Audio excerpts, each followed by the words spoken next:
All right, we want to welcome all our viewers across the globe. This is focused on Liberia.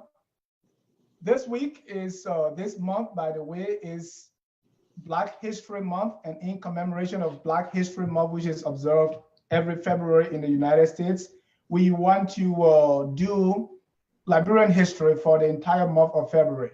So welcome again to Focus on Liberia. My name is Dennis Jah, and we're broadcasting from Atlanta, Georgia. Today is Super Bowl Sunday in Atlanta, Georgia, so we are coming to you a little earlier to give chance for those who want to watch the Super Bowl. So I want to say once again, welcome, and our topic for the entire month of February is on the history of Liberia. Tonight, our topic will be about the earliest settlements in the place we call Liberia today. With me to discuss that is Dr. Herbert Brewer, Associate Professor from Morgan State University. Dr. Brewer, welcome to Focus on Liberia. Thank you for having me. Good evening. All right. Dr. Brewer is our guest. He's going to be talking to us tonight on the earliest settlements of the land today we call Liberia. By the way, Dr. Brewer is a professor, is a historian of the Atlantic world, and in particular 18th and 19th century African American life and culture. His research focuses on the African American diaspora in the Atlantic world. He's currently writing a biography of Joseph Jenkins Roberts, that's Liberia's first president. He has taught in the Washington, D.C. public schools and served as the administrator of the University of Maryland's Miller Center for Historical Studies. He has taught history at the University of Maryland at College Park, the University of Maryland at Baltimore, and at Morgan State University in Baltimore, where he currently serves as an assistant professor of history and coordinator of the African American and African Diaspora Studies program. Dr. Brewer was the recipient of the 2017 and 2018 Mellon Fellowship for the study of slavery at Georgetown University in Washington, D.C. His work has appeared in a variety of publications, and he's a co-author of the recently published Guide to the History of Slavery in Maryland. Professor Brewer lives in Washington, D.C. with his wife, the economist Erica Rapier, and their son, Aiden. Once again, Dr. Brewer, welcome to Focus on Liberia. Thank you. All right, let's, we have marked the entire month of February going into March as Liberian History Month. While we observe Black history, we want to talk about Liberian history. How significant is this, Dr. Brewer? Let's start from there. How significant is Liberian history? Liberian history is very significant. How significant is Black history? Black history is very significant. I just happen to be one of those who thinks that Black history, like Liberian history, is 365 days a year. But nonetheless, it's good to highlight these issues and these matters. I think for your Liberian audience, anyway, they might, and meaning those who are in Liberia, they might sort of welcome the opportunity to discuss their history to your audience in the diaspora, in the Liberian diaspora. It also is an opportunity for them. And I imagine that, being in the United States, most of them, they now would be, of course, inundated with aspects of Black History Month. And I mean, and for Liberians, an interesting part of it is the fact that there is a very unique relationship between Liberians and the United States. So this is very appropriate. Thank you. What we have also done is to segment the entire month into different topics. So for today, we want to talk about the early settlements of the land. So just give us a brief overview of that period that we refer to as the early settlement. Right. So one of the things that is important for people to consider is that, we kind of tend to think of history, and we think of it, in the way a layman looks at it, is the past. History is the past. But the past is a very complex thing, really it is. And if you want to be careful about how you go about trying to understand that past. And one of the ways historians do this is by periodizing the past, by breaking the past up into very distinct periods, because of course, those periods of time have a different flow, have a different dynamic, and there are ruptures. Even though there are continuities over time, there are also ruptures, important and significant turning points in history. So Liberia is no different in that regard. You can't think about Liberia, that land and the people 500 years ago, and think that everything that happened then, never changed and is exactly the same way it is today. Some people kind of think that, oh, well, changes within the last few years or decades were really rapid, but that's not necessarily so. People know their own lifetimes, and they have a very vague idea of what happened before they were born. And they do not realize that there were many rapid changes too. And change, all things move in different directions. Sometimes people have a notion in their minds that progress, things get better over time. And that's also not necessarily so. Things can go up, they can go down, they can go backwards, they can go forward, they can do all of that. So you just have to be careful, and you have to look. What historians do is they kind of look at that past, look for patterns and trends. And in that process, they're able to carve out distinct periods. And Liberia, in this case, if we're looking at the place called Liberia, there are periods in its history where certain things happen, and you could sort of see them as being connected to each other, that separated it out, differentiated it from what occurred later on. In the case of Liberia, I'm glad you've broken this series into different periods in its history. That makes a lot of sense. Liberia did not come into existence. The name Liberia, the Republic of Liberia, was formed in 1847, I should say, Republic. But that doesn't mean that the people there were not there beforehand. There were thousands and thousands, hundreds of thousands of people there before 1847, and they have a very illustrious history. They have a very old history. And so that history itself requires some understanding, some discussion, and then even after that, the coming of the Americans in the 1820s and that independence, even after that, there are lots of changes over time. There's a kind of early republic. There's a modern Liberia. There's this period after the coup and the wars, etc., civil wars. So we have periods, and so I'm going to focus then basically on the period of time before the coming of the Americans and the establishment of the republic. And again, as I said, that period goes into centuries. And one way to understand that past is to think of the concept of migration, because Liberia's history and the people of Liberia, and for short, I will call it Liberia, even though technically it was not Liberia, but the ancestors of the people who today are Liberia, they migrated to the space. And if you're saying that they migrated, there's several diasporas actually that created. A diaspora is the movement of people. Several diasporas got created in the 15th and 16th and 17th centuries. This is 500, 600 years ago. And if we're talking about diasporas and migration, the immediate question is, where did they come from? And so if you want to start discussing the history of Liberians, the people who are today's Liberians, their ancestry, you don't start actually even there. You start in deeper into the African continent, into the Niger River Valley. You would start in those places, in the centuries prior to their arrivals in Liberia, and so that Liberia's history, or the history of the people of Liberia and the peopling of Liberia, the migration of Liberia, is part and parcel of a larger history of West Africa.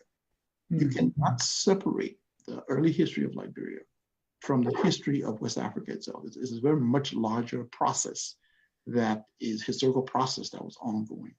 And in the case of, we have time this week and next week. Today I wanted to focus more on the Gola Kisi, who are early in terms of their settlement on the land. And of course the Mande speaking peoples and the great Mande diaspora that emerges there in that early period. Next week we can talk about the Kru Kwa migrations from the east. All right. All right. So That's important because what we do most of the time, or when we are discussing Liberian history, we tend to discuss more of the period after 1822. But your understanding is before that time there were communities, there were leaders, there were things happening. Okay, what time period were the first people discovered on that piece of land? Okay, so unfortunately, we cannot give you a specific date. So historians work with limitations, and the accepted practice, is actually for one of the most important sources of evidence is documents.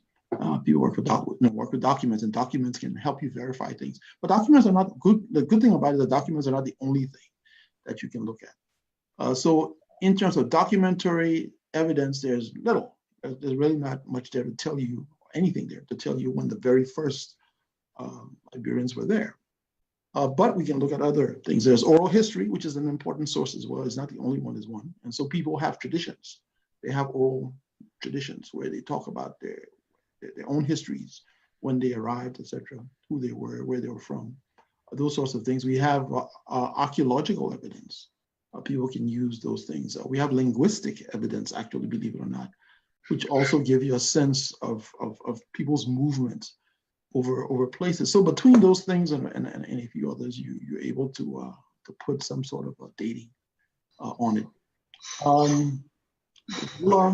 And by common sort of agreement, if you like, kind of consists the Gola-speaking people of Liberia, and those cultures would have been the earliest known to us of the people who are existing now.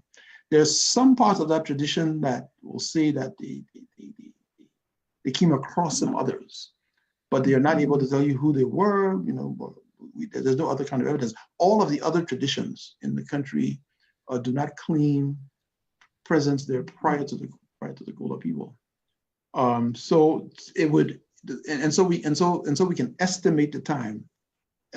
We know that when the Jula and the first Monday movements come into Liberia, and that we have a clear sense of in the middle of the 16th century, they clearly met the Gola there. So the Gola are obviously there before the mid 16th century. And they could have been there anywhere 200-300 years before that period. So anywhere between, the 14th century to the 16th century, you would have had people, act, creating life and living in the region. And I'm speaking specifically with the Gola continuously. Right. So is there any evidence as to where the Gola came from before? Right. So most likely, well, we know for sure they didn't come from the sea. They don't say they come from the sea. We can cross that out. They don't say they come from the east. They declare about it that they come from the north and the northwest, and their timelines and their oral traditions are consistent with linguistic evidence, in that there are people who that linguistic group that the Gola belong to is found north of Liberia, in Senegal, in parts of Mali towards the coast, etc.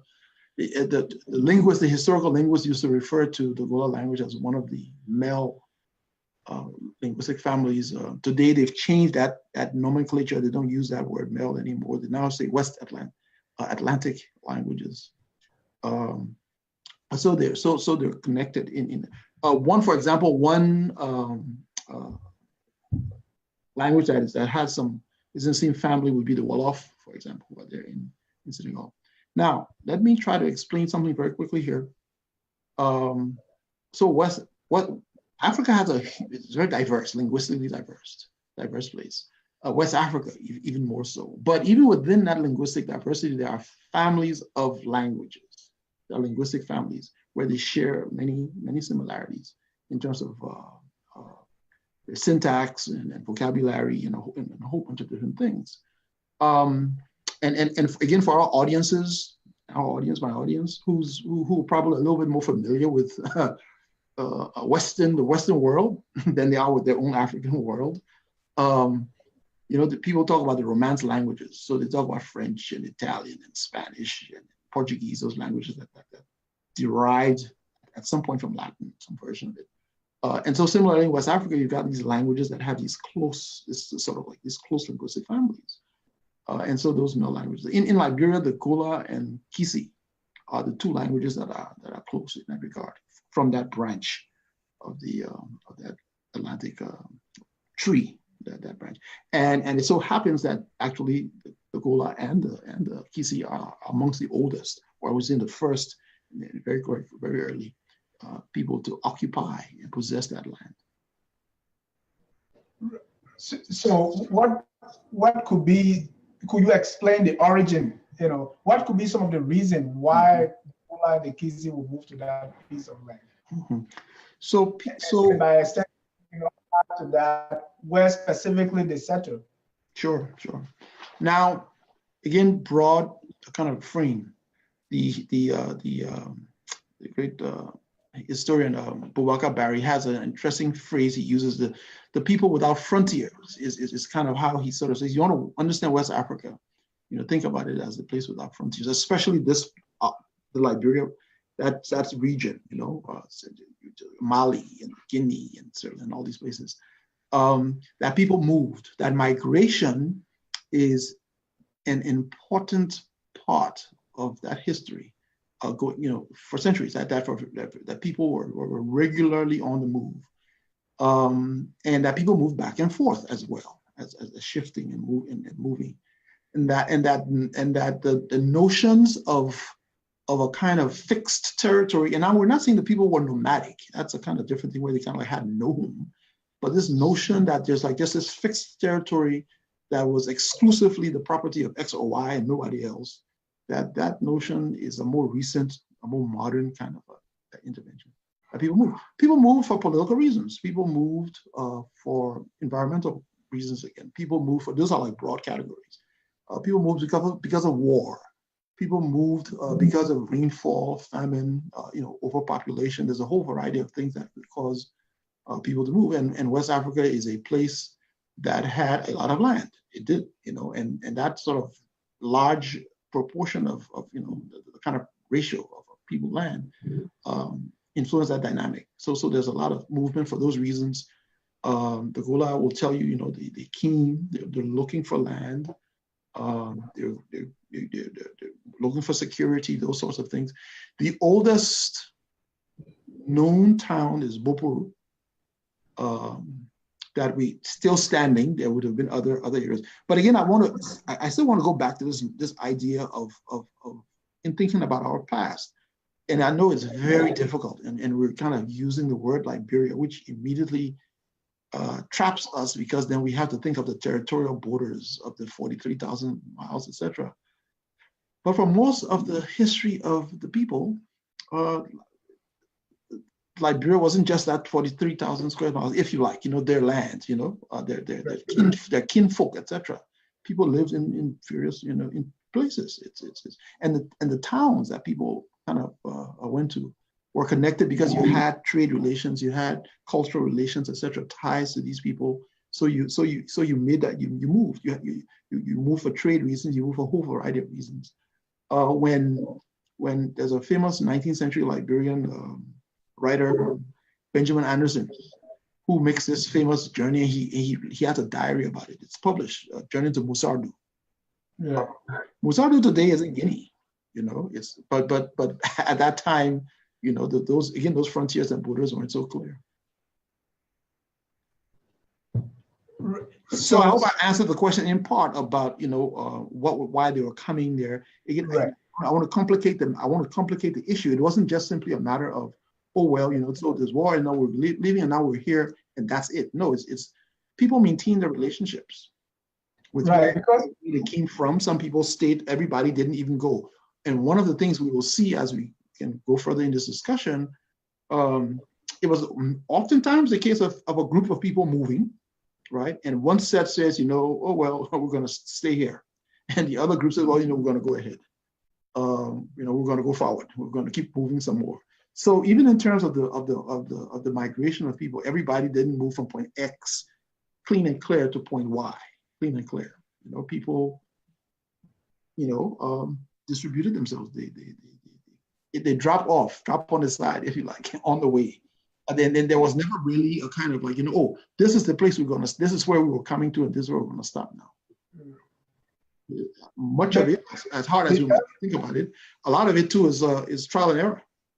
Yeah, right. But the early history that we read said there were pestilences, there were diseases, and hunger, famine. And so after the breakup of those empires in the north, people started coming downwards.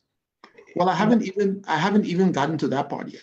But I was talking specifically to the Gola and the Kisi. Right. Because so did they settle specifically where they are today? When it comes to the Gola and the Kisi, did they settle where they are today in Liberia? Was that the first place? For the most part, you could say yes, but then again, it's not Bomi County. The Gola didn't go to just Bomi County. There are Gola people in many other places. That is where power was concentrated over time, right? And Gola states or Gola-led states emerged and fell over time. Bobolu is the one that we know has stood the test of time, has been there for forever, for a long, long time. But there were other centers of power over this period of time that we're talking about here. So where people are today is where they found themselves, especially once the colonial boundaries were drawn. And in a way, they then, that's for later on, but then they kind of get, there's this connection between, well, this is the space and that's you. Again, to me, it is to do violence to the history those boundaries do. Kisi people live in Sierra Leone, they live in Guinea, and they live in Liberia. They've been in those places for hundreds of years. The boundaries are, if you like the boundaries, you could even suggest that the boundaries are artificial. And which is why I'm also saying that to think about the history of Liberia is to think about the history of West Africa. And the people who end up there in what today becomes Liberia are people who have migrated from the different parts. So they bring with them, they don't come alone, they bring with them their culture, they bring with them their history, all of those things. West African society itself, in some ways, Liberia is a microcosm of those various West African societies. The other thing that would have propelled the Gola and then others lately, and I'll talk about the mandate in a minute here, but that might include Angola too, is that people are also moving for freedom. I mean, we think of freedom as essentially a kind of modern term or concept, and some historians might argue with me, well, they didn't call it freedom. But people are moving for a better life, whether they're getting away from pestilence, whether they're getting away from war. They seek a refuge, and really, in a way, that's the word I like that word, that they come there for a refuge. So already. I'm going back 400 years. What's a refuge? A refuge is a place where you can shelter. You can find shelter and safety and security.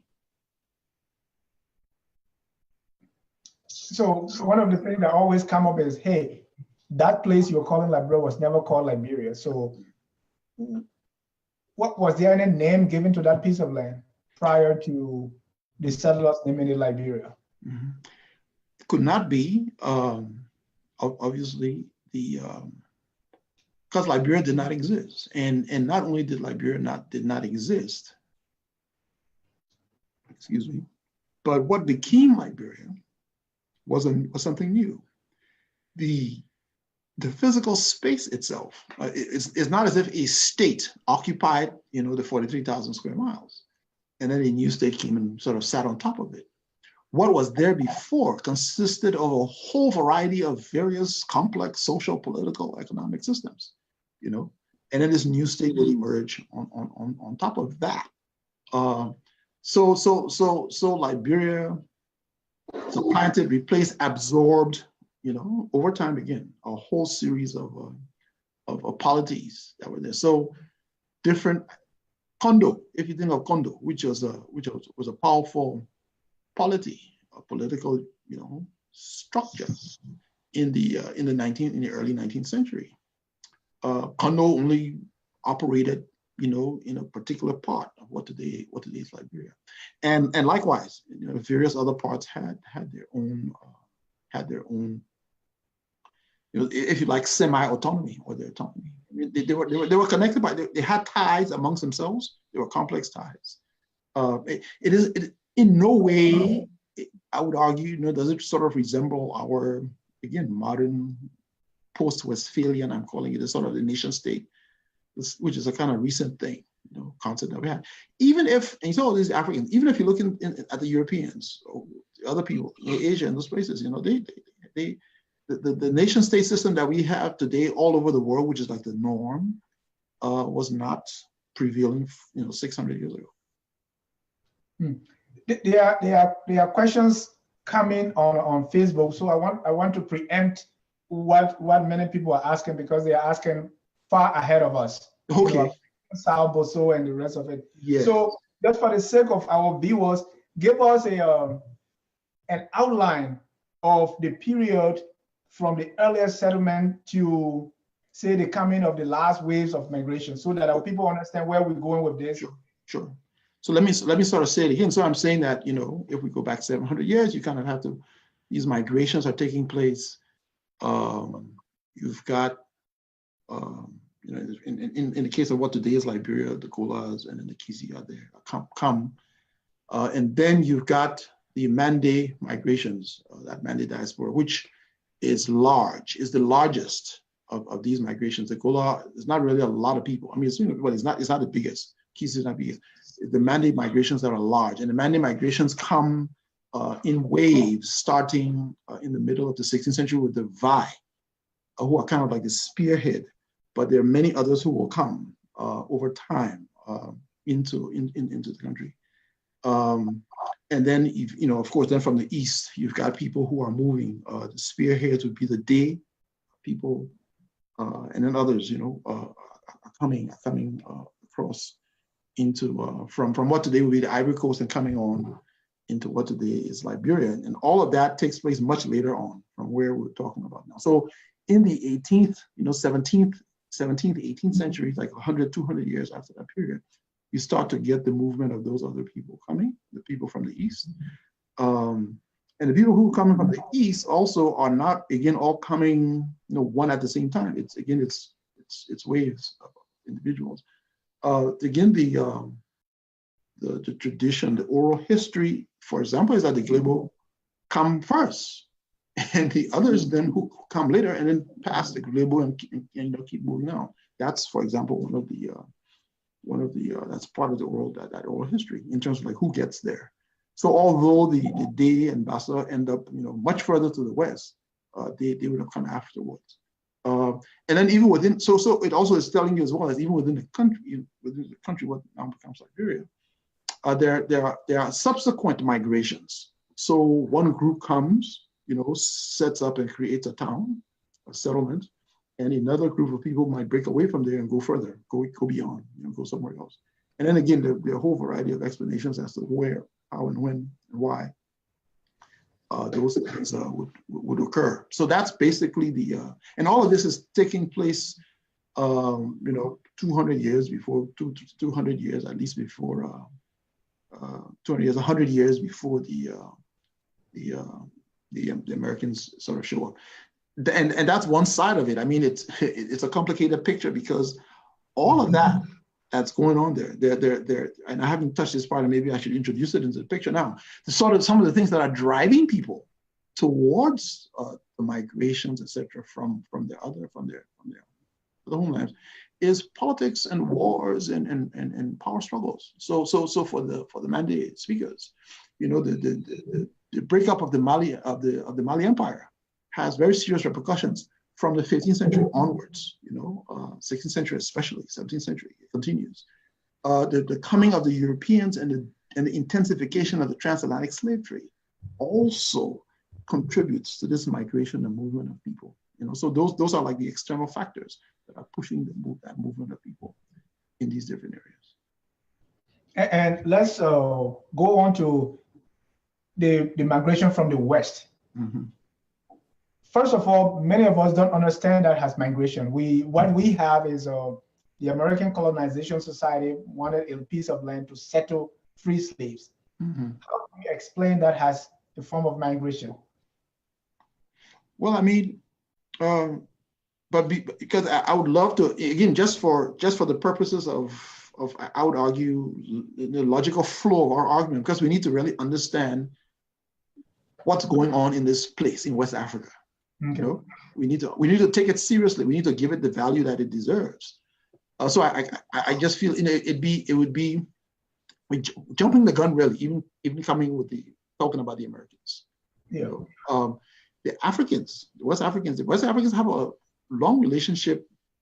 The Portuguese arrive on the shores of West Africa in the 15th century, right? Yeah. And it takes quite a while. It takes centuries for this, like the slave trade and other trade, the trade and other things to get going, to get started. So the West Africans have long knowledge of Europeans. They had the knowledge of the Europeans even before the transatlantic slave trade, because there's a trans-Sahara slave trade. There's a trans-Sahara trade period. I mean, there's trade. That's what I'm saying. But the transatlantic slave trade kind of like intensified and transformed that trading relationship that would develop over time there. But we need to understand what's going on in West Africa so that when the people in Liberia today think about, you know, well, why Liberia?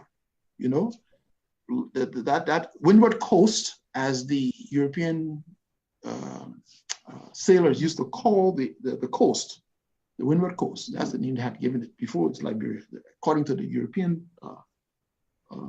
sailors. The windward coast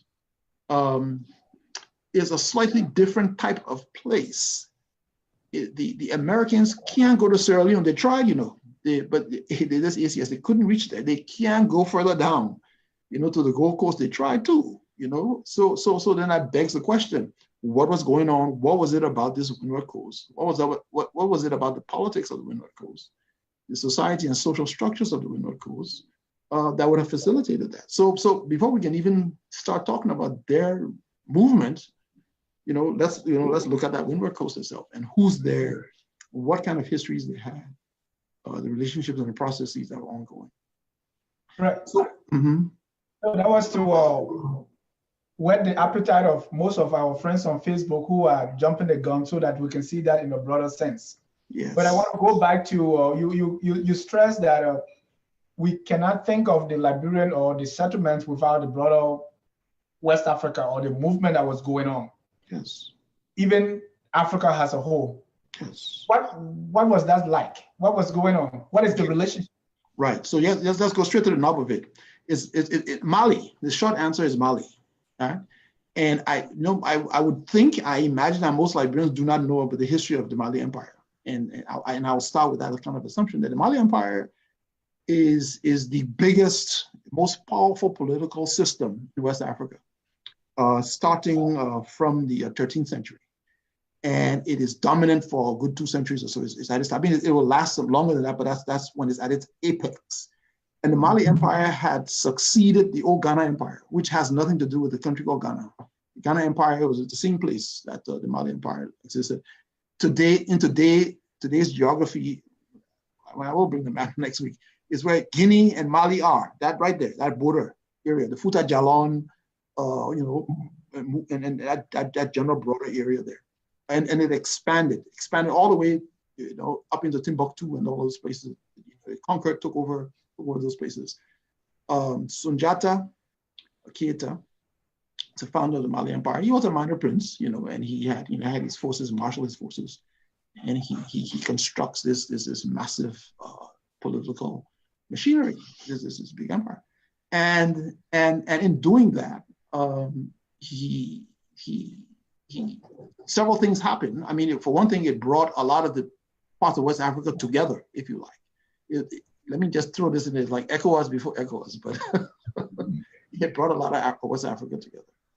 And then Islam emerges, and then Islam becomes an important part of the political machinery of the Mali Empire. So those two factors together, are like powerful forces affecting all of West Africa.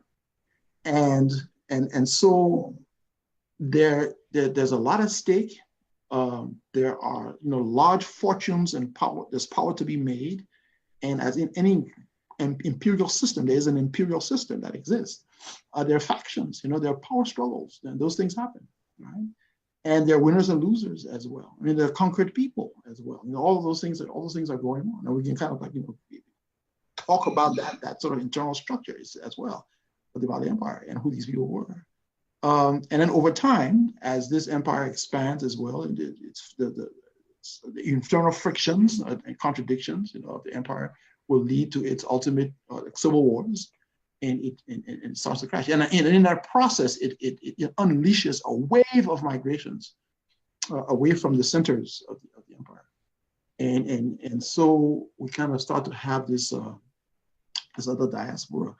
By the middle of the 1500s, the first Mandingo in Liberia, that's kind of how we call it, because that's who's at the core of the Mali Empire, what we Liberians refer to as Mandingo.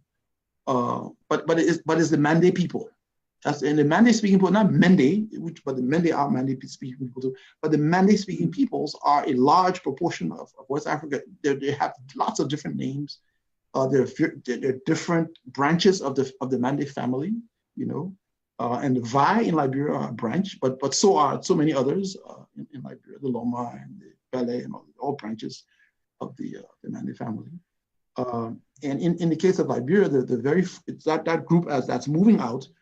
One of the early pioneers really then are the Vai, who are in the Mande world, they talk about the Dula people, and it's not really a tribe per se. It's like the merchant class. That's who they were, and that's kind of who the Vai were, going and establishing all of these colonies, for lack of a better word, or new settlements, deeper into the forest highlands, forest regions of West Africa, pushing down south and pushing east from the centers of the Mali Empire. And so they had reached Liberia by the middle of the 1500s, and started to establish themselves, etc. I mean, and then there are lots of arguments that are going on, amongst the Mali about, the relationships that they have, because when they come, they're also bringing Islam with them as well, and so that's always an important factor. That also kind of complicates matters there. Now, while that is happening, if you think about it, in the Mali Empire, it's breaking up, and central authority, the authorities, etc., is dissipating. There are people who are leaving, right, who are migrating, in part because they do not want to because let me slow down right there. If the empire is breaking up, it means the people at the center, they want to keep the empire, they want to maintain it. So that means also that they will increase all of the efforts to keep those people in, do things to control them. And so there's tension and conflict right there. So people want to leave. They want to leave that grip, the insecurity, etc., those things that are happening. And so they're leaving. And they are looking for a place. And so people will start to arrive. And it's not only Liberia, in the Ivory Coast, in what's today is Sierra Leone, even in Ghana, in all those places, people are coming from the Mali Empire to settle in these places. And in the case of Liberia, the folks who are settling there, many of them who are settling there, this is very important too in Liberian history, they are settling there, and although the Mali Empire, the Mali state itself, the leadership, the emperors, etc., and the bureaucracy, etc., are Muslim, a lot of the population that the Mali Empire, remember, is an empire that the Mali population has power over, are not Muslim, right? So that becomes an important mobilizer for people, and a thing that helps them develop their identities as we have to maintain our previous, our older ancestral beliefs, etc. And so that tension is deep, has deep historic roots. I'm explaining them here, have deep historic roots. And so many of these folks who are coming now are not simply, say, like in the case of the Vai, who are Muslim, but now are non-Muslim. But even though they're all, people coming from the Mali Empire, they're not all Muslim. And some of them are, some of them are not. Actually, most of them are not. And that in itself creates another kind of basis for friction there. Right. When you think about that movement, people were coming, let's talk about the concept of ethnicity or tribes as they came. Mm-hmm. Okay, these people are coming, they are coming as ethnic groups. I don't know if that's the same exact ethnic groups that we have today. Mm-hmm. Mm-hmm. But talk to me about that whole idea. Yeah, good question. Excellent question. That word tribe is a troublesome word. In fact, I don't use it. I teach African history, and one of the points I kind of very early on with students and with anybody who will listen to is try to get people to wean people off that word tribe. The word itself, it doesn't really explain very much. In fact, it obscures more than it explains. It obscures more than it clarifies tribe. And it has a very specific kind of history also that is a derogatory history when you really kind of think about the uses that it's put to. And it's best that we can just bury it and let it stay there. Tribe is not biology, for example, even though I think in some people's minds, the way it's in the press or in the way people talk about it, tribal conflict and the tribes, as if you can sort of like look at somebody and say, so you know what, just looking at your face, I know exactly what your tribe is. You just look at your skin color and no, that's just, it's not correct, So then what is tribe? The first of all, so that word now, that idea of tribe as it is applied to Africans, is another word for primitive. That's a synonym for tribe, primitive people. And of course, we are discussing, and of course, African people, nothing primitive about African people.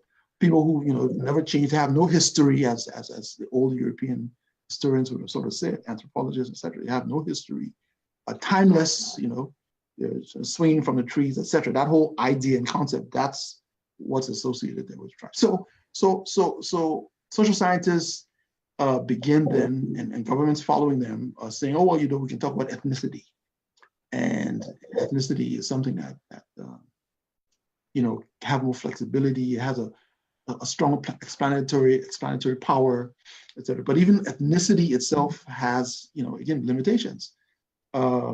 And it's and one of the, they found a new word, but they didn't really break with the conceptual apparatus, which was looking at African people as fundamentally unchanging. Like African people they have an essential nature, as if it's like DNA. And that's it, kind of thing.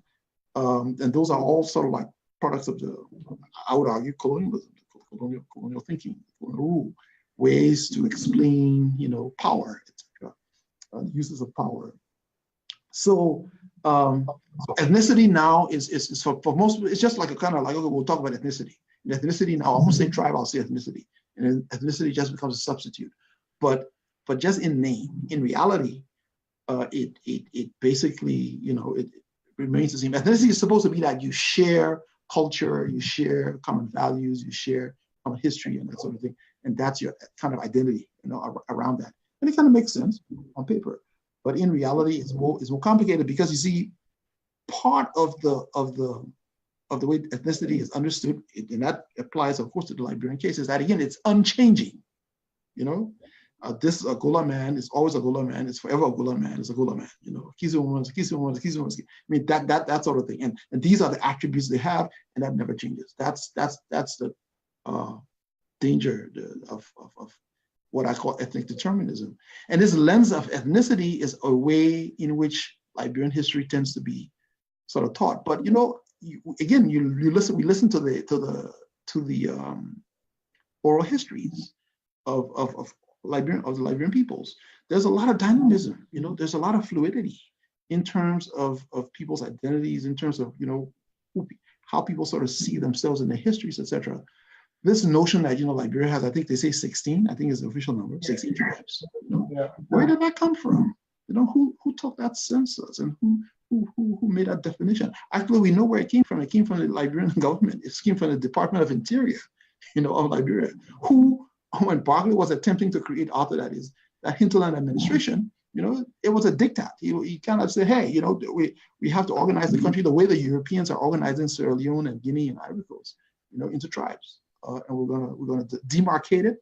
We're gonna recognize and acknowledge, who's a tribe and who's not a tribe. And boom, there you have it. It was written on a piece of paper and official fiat. That's it. Nobody. It wasn't a kind of natural or organic nothing, So, we know Liberia is a complicated place. No, let me stop you right there because I never heard this. Like, you are questioning how this whole idea of 16 ethnic group came about. Yeah, why is there only 16? Because there are other people in Liberia who would argue that no, our language is actually quite different. Barbo people, that's different. We speak a different language. If they're using it, no, it's not. If we're going to be using language as a criteria, for it, and then of course to create that infrastructure of the tribe, then you have a paramount chief. On some people who'd never had paramount chiefs in their histories, but it was imposed on them. You got to have a paramount. Or you can have a tribe and not have paramount chief. You don't have a paramount chief. And then you create a whole new set of problems for people. But ethnicity is about culture, right? So they look at people of that same culture and say, well, boom, you're one ethnic group. Yeah. Yes. Yeah.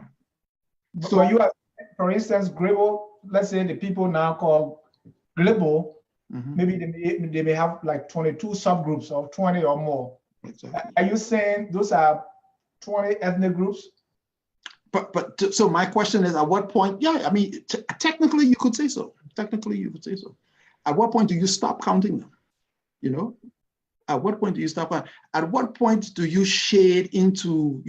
Think about it. Then Kra and Gribble. Just think about it. Cousins, right? Or Gribble and Crew, cousins. At what point do you start to shade into Crew? At what point do you start to shade into Kra? Because people start to have as much in common with X as they do with Y. Or it's because of I can come and bring you 25 specific words that we use that those people don't use, so therefore we're not in the same tribe. And we celebrate this specific kind of man, and they don't do it. So that's out of the picture. Or this is where we live, and so therefore, where are they drawing that line? Those various criteria, those yardsticks that they're using, for that tribal boundary. How did they get to that tribal boundary? It was arbitrary. But let's go back to the coming of these groups. They came as ethnic groups, not so? We talk about the Gola, the Kisi. They came as people who were fleeing a variety of things. And so they, migrants, it happens to migrants, in the process of migrating, they formed an identity. Right? They forged an identity out of that experience. People may put label on them. Yeah. People put labels on them. People put labels on them. The people who they meet, like, oh, these new strangers have reached here, and they put a label on them. But the experience of migration is also a base for forming an identity. So and I guess in a way I'm saying too that ethnicities can be formed where they did not exist before, right? And in the case of Liberia, there would have been those cases where ethnicities get formed where they did not exist before. I mean, I was talking about Kisi, which is an interesting nation, ethnicity there, because despite the fact that they're borders, they have things that they have in common. But there's like a northern Kisi dialect, there's a southern Kisi dialect. And some of that variation, I'm not enough of a Kisi historian to know, and that's something I'd be interested in finding some more about. But I would imagine some of that variation would have started to take place as Guinea, as the Europeans, the British and French more so, influence starts to get felt. That part of that variation would have come out of those sorts of things, and over time, there could be a difference as opposed to if it was just one country. The history would have been different, and that identity would have been different. That sort of way. If you're just joining us, this is new identities get formed. New identities definitely get formed. Definitely. This is focused on Liberia. Our focus today is on the history of Liberia, focusing specifically on the early settlements of the land. Our guest, Dr. Herbert Brewer, Associate Professor at Morgan State University. And so going back, there's a question on Facebook. It said he didn't catch your response when I said the ethnic groups that came or the tribes that came, are they the same today? Or have they kind of shaded into other ethnic groups? Yeah, I would say to him that you see, the problem is that the ethnic groups today, as they are defined, got defined at a particular point in time. That's the problem. So we really, I mean, people spoke Bassa. Definitely people spoke Bassa. You know, in 1822, people were speaking Bassa, yes. But we all know too, everybody know about Bassa has different dialects in it. Bassa is a language, but it has different dialects, you know? And so I'm just giving one example. You know, there's Mamba, Bassa, etc. And so, you know, which becomes the standard? Those sorts of things, you know, what becomes the standard? And says, you know, this is the real Bassa here that this person is speaking. You know? Or which one is the original? Exactly. That's the part that is not clear. It's not clear. So what do we say? What's the conclusion about that? Well, this is who I am. This is what I speak. This is what I know. This is how my mom and papa taught me. You know what I mean? And that's what you know. It's not. And you go to the elders and the historians and they tell you things, etc. You know, but they themselves know at the back of it. I mean, you know, behind that question and behind our conversation as we're having here is this assumption that, again, even languages, because we're talking about culture, language is fixed, right? Look, all of us today, we're all speaking the Queen's English, not our original language, we're speaking Queen's English. This English language self that we all use as this standard, English has changed. You know, the King James Version of the Bible, or people go to church every Sunday, King James Version, thou, thy, ya, ye, all of those things. Nobody says those things today in everyday conversation. The English language has changed. American English is quite different from British English. And even in Britain itself, people in Glasgow, Scotland, is English is speaking. The people in London really can't understand them. And I know that because the London people always joke about that. In the Liberian context, people talk about that too. You talk to people who are Jokoli, they don't know that. I mean, you know, on and on. The point I'm kind of making here then is our notion that there's this fixed identity, and people get like all upset that, oh, what are you trying to say? No, people have their identities. It's just that these things are dynamic, you know, and that's cool too. You know, to recognize that there's nothing abnormal about that sort of thing. That people have this rich, I would actually say, you know, very rich kind of identities that they have. And people Liberians speak several languages. So many Liberians speak, Liberian languages. They speak several Liberian languages. So someone is shocked, say, oh, so Liberia is really the land of migrants. It's a refuge for freedom. All right, now that's a new concept because we know the refuge of freedom from 1822. This is way before 1822. Way before that. Refuge for freedom, long in the 14th and the 15th century. Yes, long before 1822. So when the people came in 1824, they were just like the latest variant. And I'm arguing that in part, what helped them is the fact that the folks who were there is like, yeah, you know, we have a thing here that we're unique and different. I would make that kind of argument. And I'm offering Liberians an opportunity, right, to reconstruct their identity based on that history, to reconstruct their national identity based on that sort of history. Walk me through a picture of how that looked like, reconstructing our national identity based on that history. So, what is that? So Liberians can sort of say, you know, what makes you Liberians is that what makes yourself special, you know, is the fact that you have this tradition of welcoming strangers and welcoming people. Yeah, which is true. You know, you have that tradition. It is in your cultural DNA, if you like. Liberians have that tradition. And then that they should be proud of it and they can hold firm to it. You know, that's the key part of the identity. And that they are this Pan-African nation in embryo, in so many ways. So he's called, that person on Facebook was calling it a land of migrants, but think about it another way. You know, you're Pan-African. That's another way of thinking about it. You know, we're taking Africans from all over, including eventually even that diaspora that comes. But it's this hodgepodge, this mix that is there.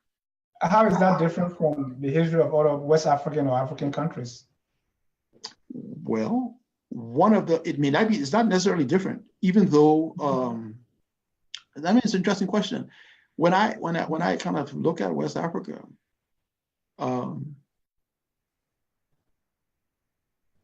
you know, in Liberia, there's no, and people have remarked on this a lot of, I'm not the first person to say this, historians and commentators, there's no dominant ethnicity in Liberia. You know, really, there's no dominant ethnicity, and so ethnic politics in Liberia is a weird sort of thing. Like even today, you know, there's no, you know, in Nigeria they've got like a couple of dominant ethnicities, right? In Ghana, there's no dominant ethnicity. Senegal, dominant ethnicity. Even Guinea, dominant ethnicity.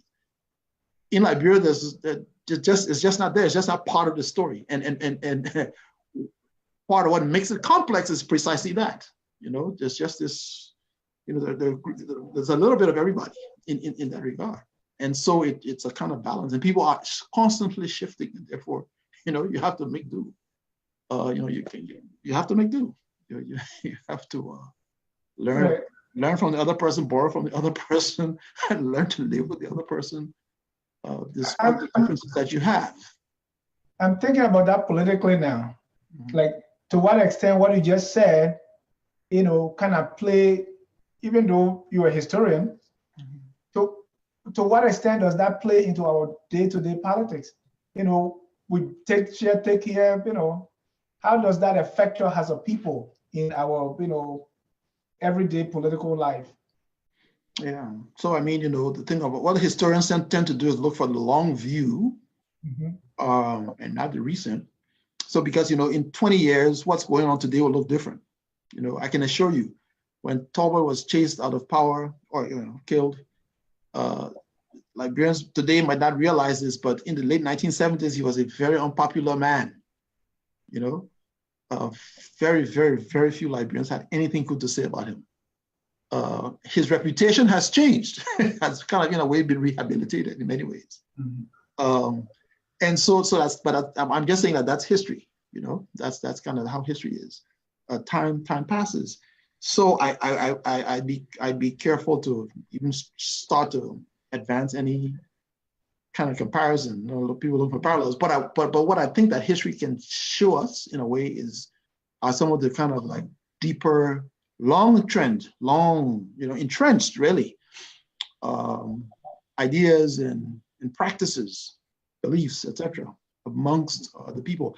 I had hoped to talk a little in a little bit more detail about, you know, the Mande and the Gola and Kisi and then the Mande. I had hoped to sort of talk a little bit more about that. I don't know in terms of time how we're doing. No, we're not doing so well, but let's go into that because these early people, we talk about the Gola and the Kisi. I want you to talk a little bit about them. People are asking about, you know, like Liberia was called the Green Coast, but that was even after. Yeah.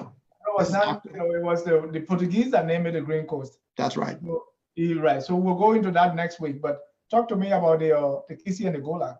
So the point, I guess, it's important to, I'd like people to understand this again, because again, I'm saying that really, in a way, historically, the proper way to look at this is to look at West Africa first, you know, the larger picture, and then see Liberia as an outcome of processes in West Africa. So you want to start with Liberian history, you want to start with Mali, you want to start with Liberian history, you want to start in the East, meaning the Akan and the other, you know, nations and peoples, you know, east of contemporary Liberia, in terms of explaining this peopling. And that if you look at the languages that are spoken in Liberia, all of the Liberian languages have cousins, linguistic cousins in all other parts of West Africa. And those are the kinds of things that make it kind of sort of like unique. So, you know, again, all of the Bassa, they have their cousins further along the coast, deep, all the way into Cameroon. And you look at the people, you know, of course, the Mande languages, all about the place. So here you have this conference of West Africans, and they're working it out amongst themselves over this period of time, and they bring with them their cultures. You know, that's what they're bringing. And specifically here now, we're looking at the Mande people, or even the Kola. They bring religious beliefs. They have a cosmology, a well worked out cosmology. You know, an idea of how the universe works, right? What are the laws of the universe? What are the symbols, the systems, rather that determine that shape of the universe? They have a notion of the deity. They have a notion of God. You know, they have those things, unlike what the Europeans sort of said about them forever and still do. You know, they're heathens, you know, they're those sorts of things, that type of language, you know, that was used, and that actually many Liberians today still hold. They hold their traditional beliefs and practices, they hold it in contempt. Many Liberians hold traditional Liberian beliefs and practices in contempt, right? They don't respect the people. And I'm sort of saying in a way, even if you disagreed with somebody, at least respect them, you know, and try to understand what it is that they're saying, as opposed to just dismissing them out. It's just a whole bunch of superstition, you know, and just heathens, and done with that. But they had these serious and important that had structure to it. You know, there are 4 important characteristics, for example, in those early cosmologies and beliefs of many of these people we're talking about. You know, and we know it because, you know, they said it, and those practices actually continue. So that tells you something of the power of those beliefs. Those people, ancestor veneration was an important aspect. 1, spirit possession and spirituality. 2, divination. 3, polytheism. 4, right there. I've just given you 4 important characteristics of that you know, defined these people, how they define themselves. And we can get into some more detail about those systems, because those systems had rituals and practices around them as well, right? It kind of, you know, made you understand this is my world, and this is the universe. This is kind of how I deal with the world and the universe that we have here. And they pass those things on, etc. Help them to explain the world that they lived in. They had specific systems and attitudes toward the land, very important, you know, for any people, any society. Our system today, in this modern world that we live in today, you know, where land is a commodity. It's a commodity, you know, to be bought and sold in the market, and you bargain about, you know, it's a commodity. So, you know, you have people have deeds, and those earlier systems, these people who were the first people there, you know, for them the land was not a commodity. You know, the land was a common patrimony. It was a commons. Of course, this reflected a whole, you know, their structures of their society, their family systems, their production systems. They practice, for example, slash and burn techniques and that sort of thing. How would you operate slash and burn if everybody was parceled out into a piece of land, huh? And had the deed? Oh, my man, you own my land forget off my land. Those sorts of things. So people had a complex system of how they divided, you know, the use of the land. Land use was another issue. You know, you couldn't just go use the land, but I mean, you had a sense of, okay, we're here, we're a community. What makes us a community? We have these shared resources, and people operated on that basis. You know, the forest, who could use wood from it, the water, who could fish in the river, et cetera, those sorts of things. And rights that you had.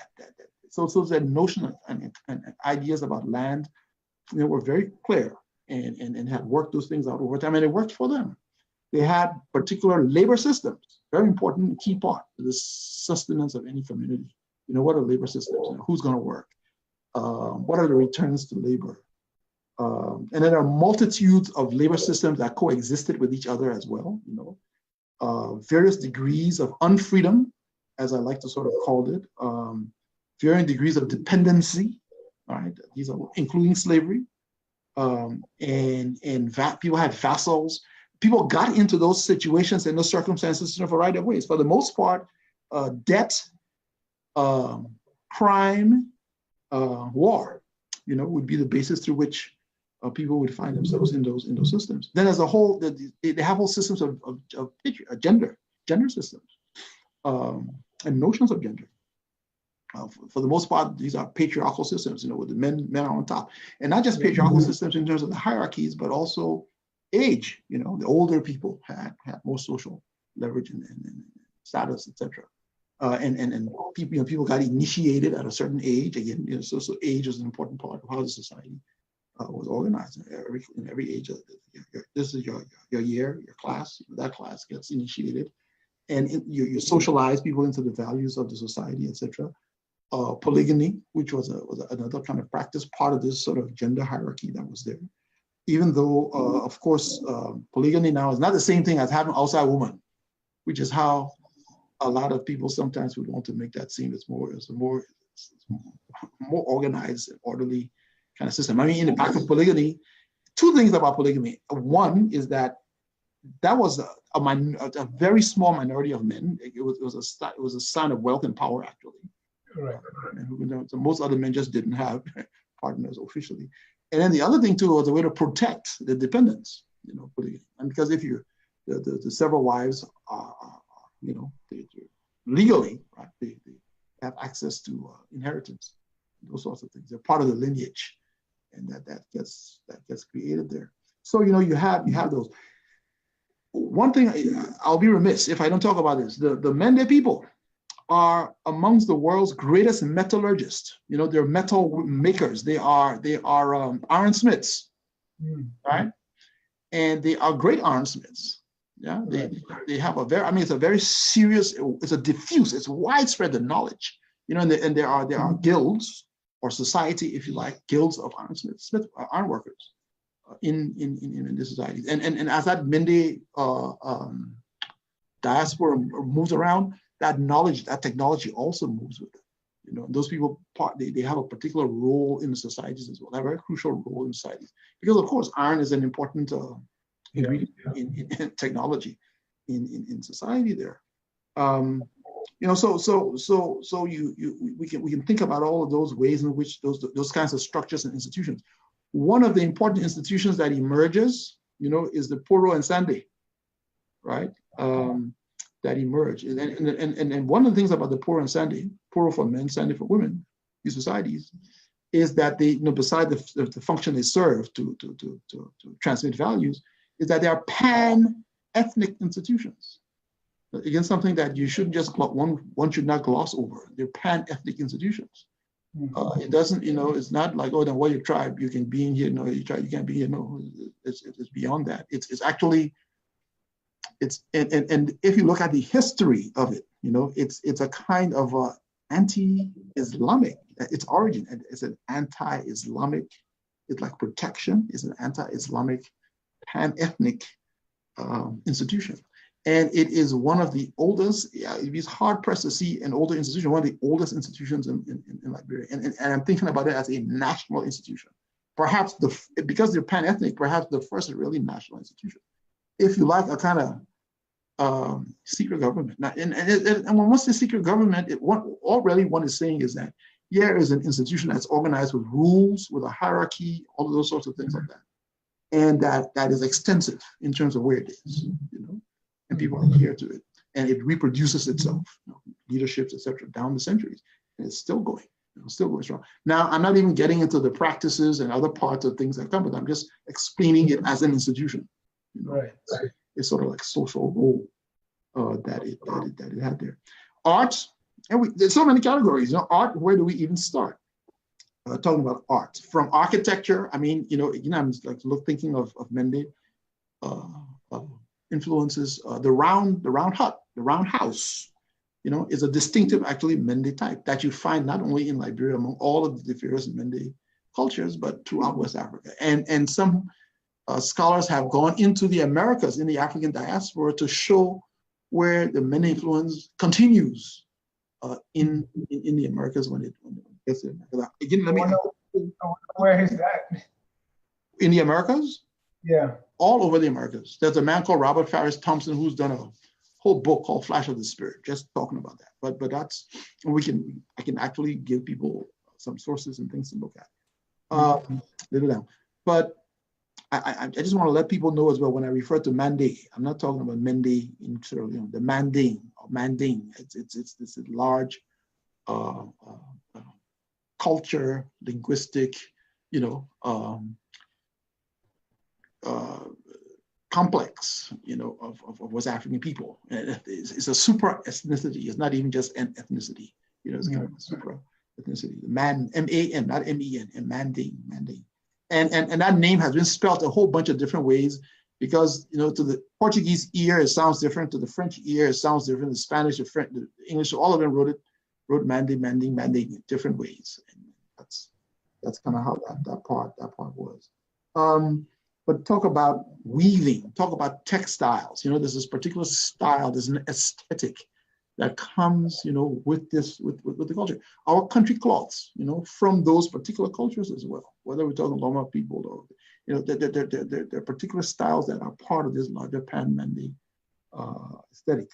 Whether we're talking about sculpting and masking, I think I had mentioned when we had talked the last time about how famous the Dan masks were. Yeah. Globally in terms of its recognition, influences, those things. Talk about music, and instruments. Talk about dance, so we can go songs and poetry, and folklore. There's just so much, it's really, really rich. And so people, folks have been doing these things and inventing these things, for years, and carrying on these traditions very, very long time. There's a coin in that was in West Africa used a long time ago called the Kisi penny. That's what the Europeans have referred to as it was an iron currency, specifically made by Kisi people. It had it had value. It was a common currency throughout the region, right? That's where it came from. Mm. And if we're talking about Kisi, they are masters of rice cultivation. Right. So those were some of the activities they were engaged in when they came first. Yes, where they came from, and then when they settled in particular places, established themselves, right? And right, so they brought those traditions with them, probably added some more on to them as well. Because again, or that people borrow things. It's kind of like with food. I've not even gotten into food.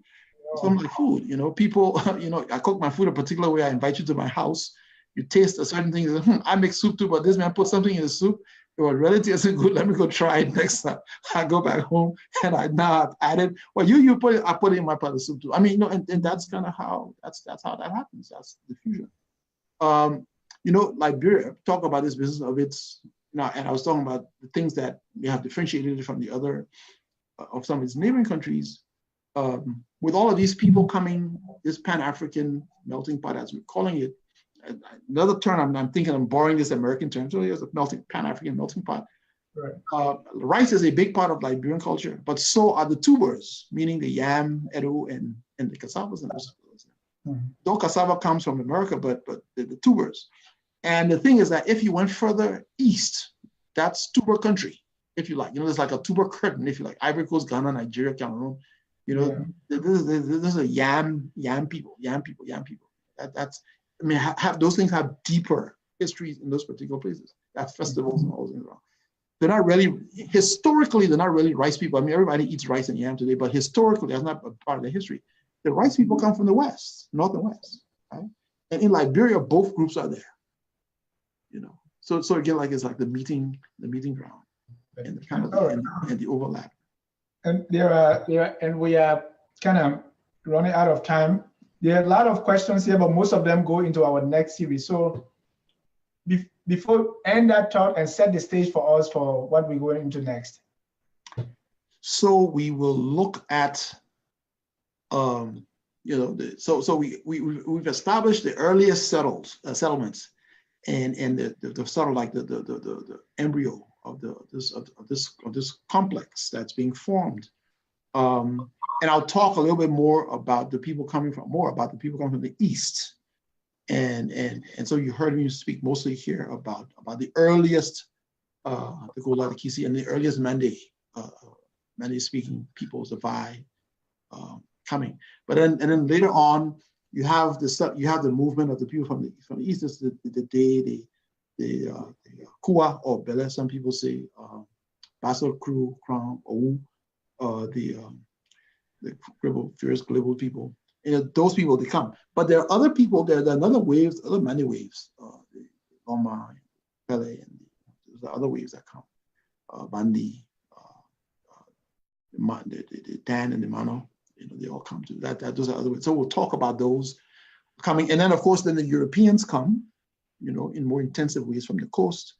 And eventually then, of course, out of the configuration of slavery, the fights for and against it, you kind of have these Africans in the diaspora, or the Black Americans as we call them, coming in the middle part of the 19th century.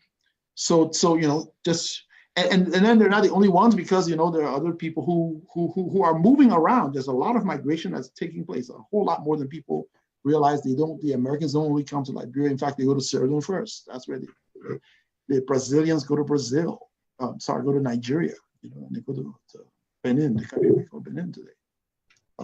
So there's all of this movement, and these migrations are coming. So I'll talk about those parts of it. I just kind of wanted to mention before I finish, one other important development is that the divide Douala Bokuli, had developed a script, and this is even before the Americans are here, in the early 19th century. Developed a script, a language script, which is none that doesn't use the script doesn't use the European style. So let me make sure I mentioned it, because the question also about the slave trade. So within this earliest people coming, was there transatlantic slavery or any other form of slavery in that region? Right. Maybe I kind of I was speaking very fast as I was listing different systems, and I mentioned labor systems, and I mentioned I said varying degrees of unfreedom, because people think about slavery and they think the only thing in their mind is somebody has a shackle around their ankle, and somebody has a whip over them, and they're in the farm, or they're on a plantation. Slavery is way more complex than that.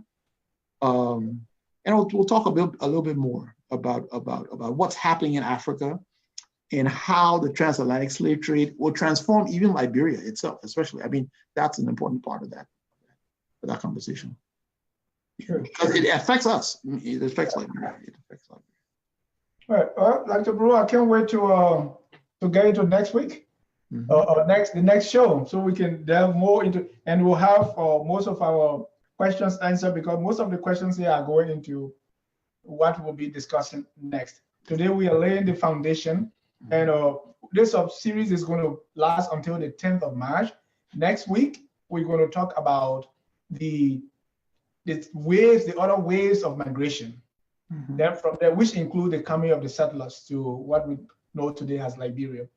From there, we're going to talk about the early republic, because from 1847 to the early 1920s, we say that is the early republic. What happened there?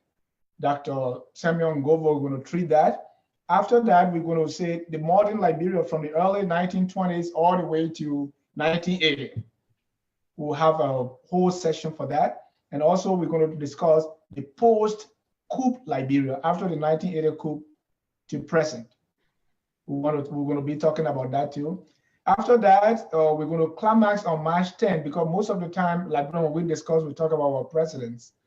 Sometime when I was in kindergarten and elementary school, I memorized the 19 presidents, but I never even thought about who they were, what policy they put in place, how long their rule lasted, and all the different intricacies involved in their administration. Dr. George Clay here is going to do a comparative analysis of all our presidents, from Joseph Jenkins Roberts to George Weah. And you're doing a biography of Joseph Jenkins Roberts, so that's interesting.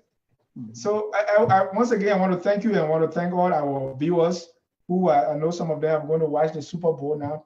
But thank you, and I'm looking forward to our next discussion. Okay.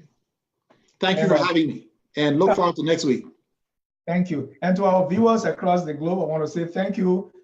Join us next week for part 2 of this discussion that will take into account the different ways of migration that Dr. Brewer is going to talk about. Until next time, I want to say thank you so much on behalf of my co-host, Danielle Nokos Gosha, who is not here tonight due to some reasons, our guest relations manager, and also our product engineer, Stephanie Central. And from all of us, we say thank you so much for being a part of this discussion. Good night, and God bless you. Go watch the Super Bowl, and may the best team win. Good night. Good night, and God bless.